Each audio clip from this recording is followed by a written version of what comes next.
Javier, thank you for that very gracious introduction and your outstanding leadership.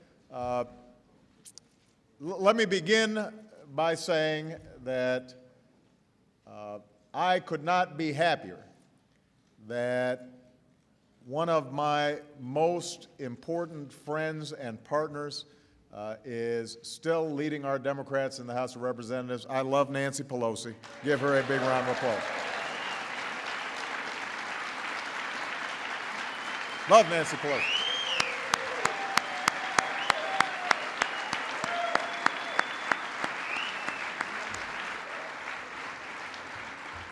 Also, she just generates good-looking grandbabies.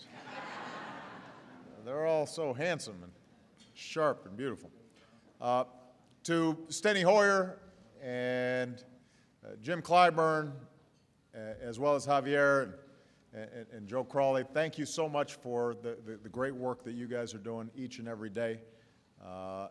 And to Steve Israel, who worked tirelessly to bring on 49 new outstanding members of this caucus. I am looking forward to spending time with all 49 of you, and hopefully we'll be seeing you over at the White House and at various events. But obviously, I know that you came here to get something done, and I am looking forward to working with you every single day to make sure that we're doing right by the people who sent us here. Now, I actually just changed the format here.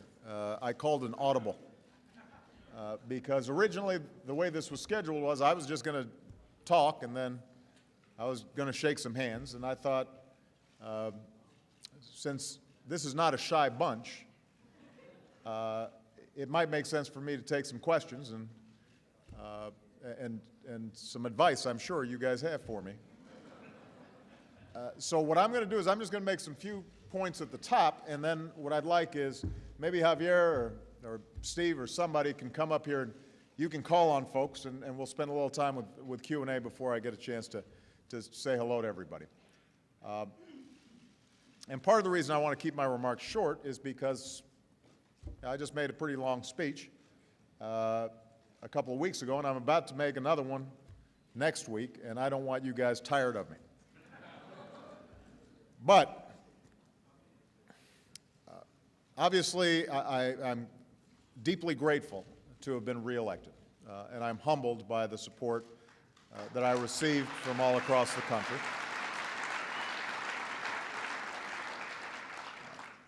And I said at the National Prayer Breakfast this morning, and I was telling the truth, I genuinely am humbled.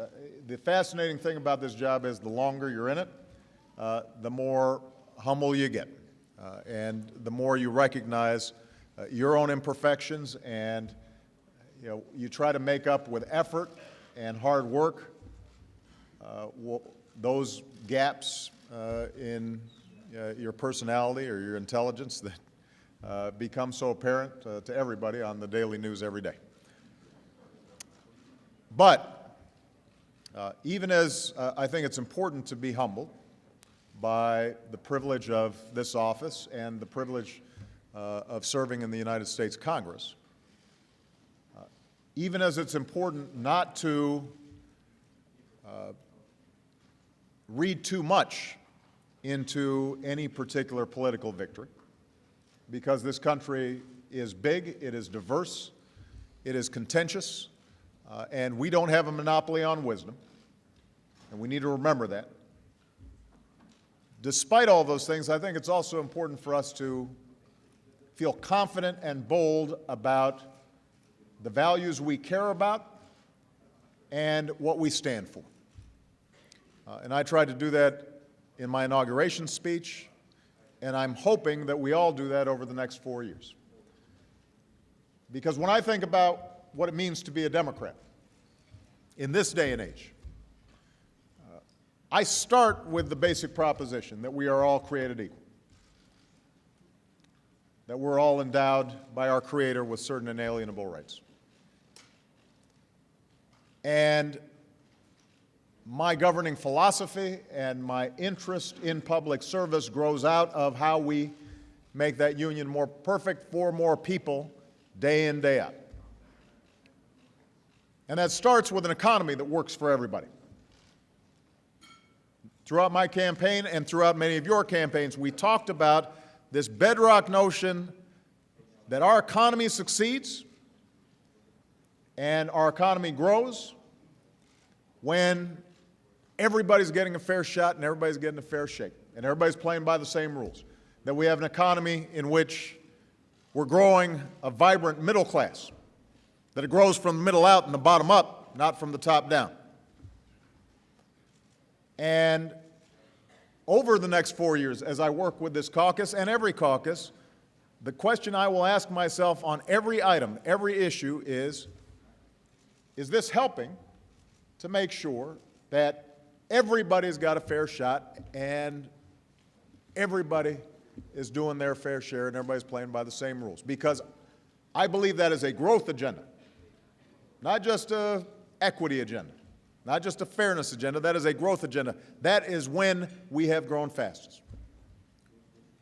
And that means that what you'll hear from me next week, I'm going to be talking about making sure that we're focused on job creation here in the United States of America.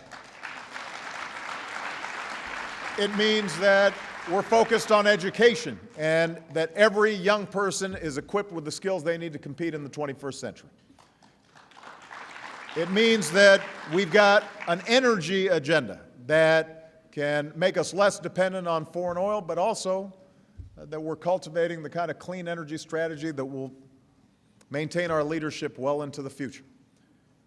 It means that we're going to talk about, yes, deficits and taxes and sequesters and potential government shutdowns and debt ceiling. We'll talk about that stuff, but all from the perspective of how are we making sure that somebody who works hard in this country, a cop or a teacher or a construction worker or a receptionist,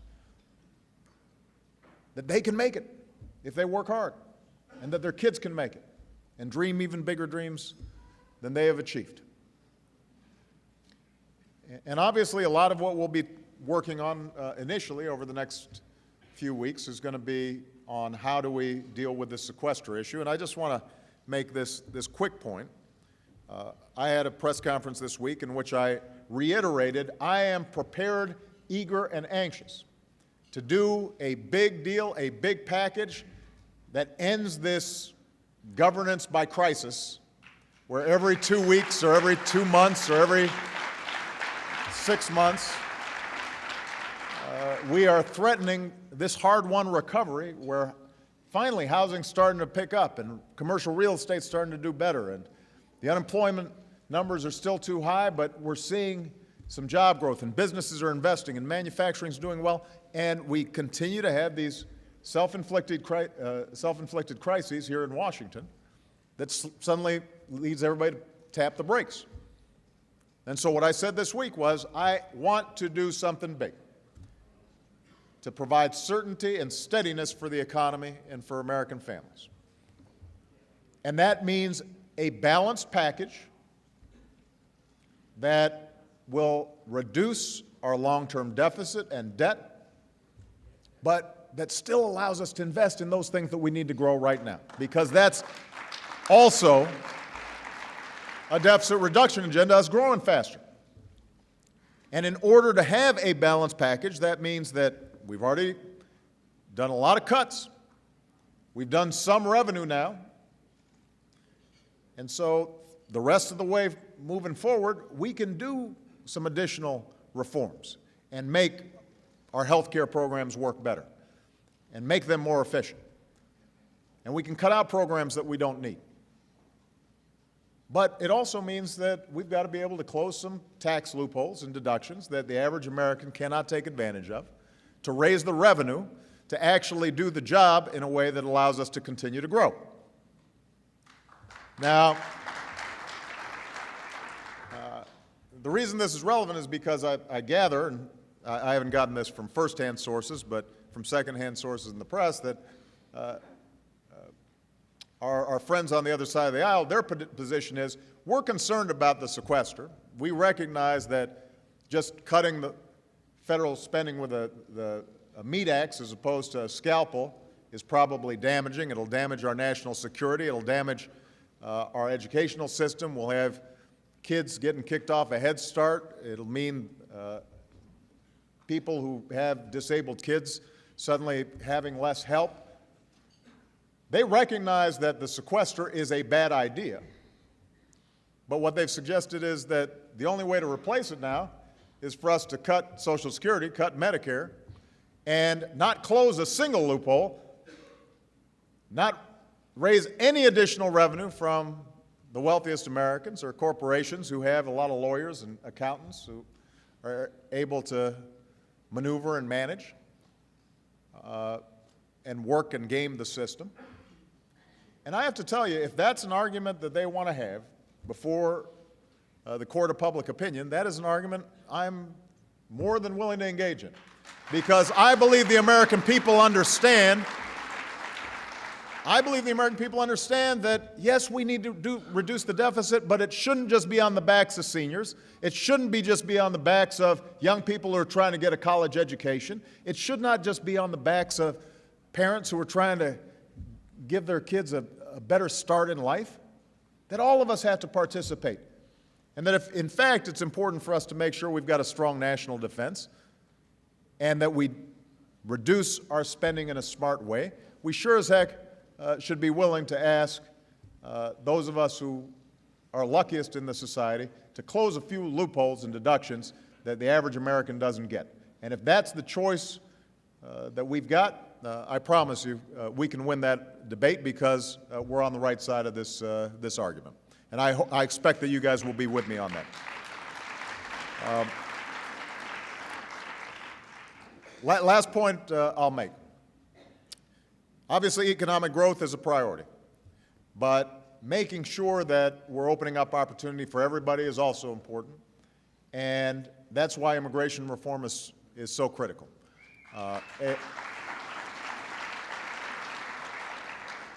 I said this is going to be a top priority and an early priority of my administration. I am heartened to see Republicans and Democrats starting to be in a serious conversation about getting this done.